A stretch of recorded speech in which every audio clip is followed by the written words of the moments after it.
Yan, kumuha tayo ng isa dyan. Ayan, ito na siya. Gagawa tayo ng masarap na recipe gamit ang ating hilaw na papaya na ito. Tara guys.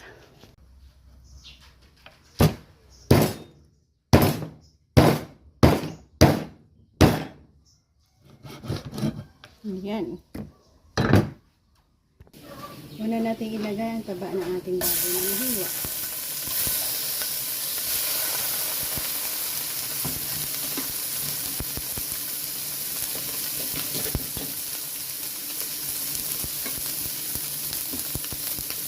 Ayan, marami ng oil ang lumabas. I-add natin yung buto-buto.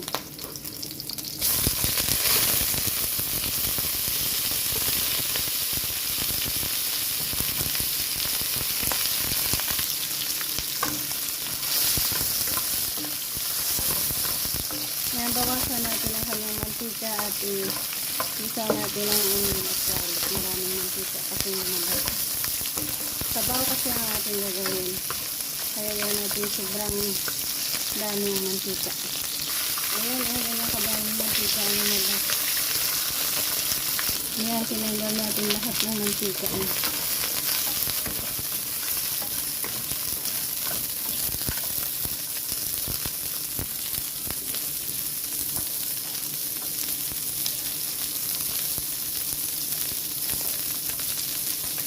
Add natin ang onion at garlic.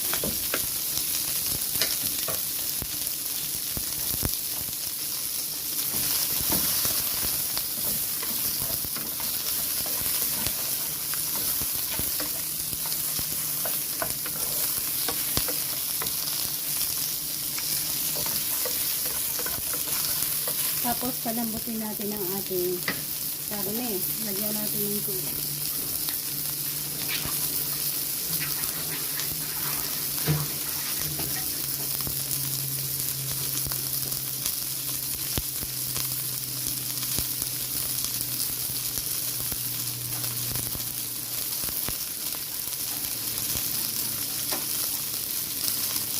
Tapos tubig para sa sabaw.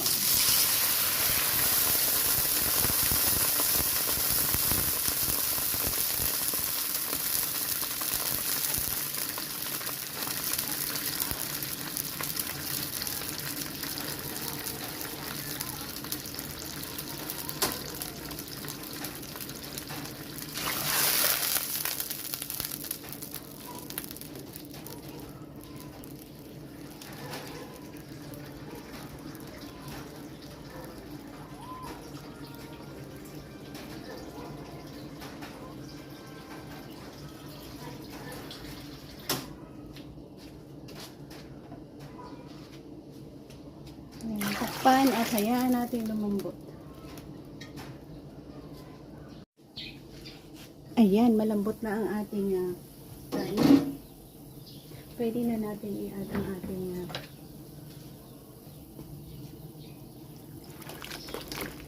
papaya at 3 pirasong sili natin.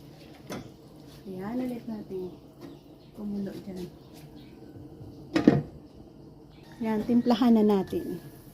Maglagay tayo sa lagyan natin ng aswiti pang tingkad kulay ng sabaw natin yan. Yan, aswiti. Natural color. Asin. Lagyan din natin ng asin. Konting soy sauce. Balansi. Yung kulay niya. At ilagay na natin ang dahon ng ating malunggay. Yan, naibahagi ko na naman sa inyo ang ating style kung paano tayo magluto. Ang ating masarap.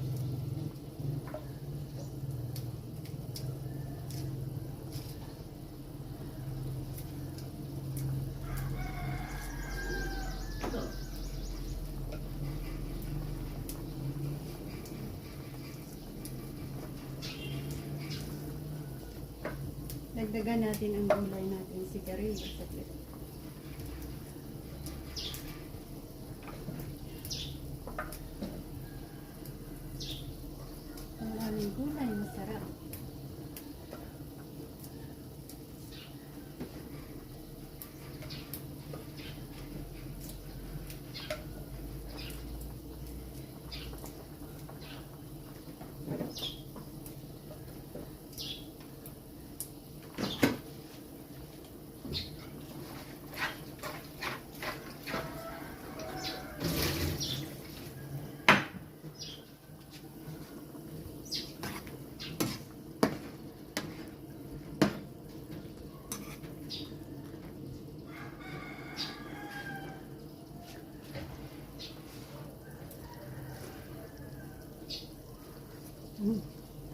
Namit yan.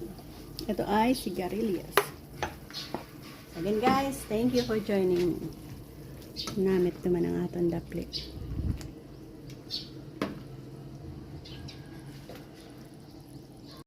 Okay na namang naibahagi sa inyo isa sa masarap na recipe na ating ginamit yung papaya. Ayan, sarap ulam guys.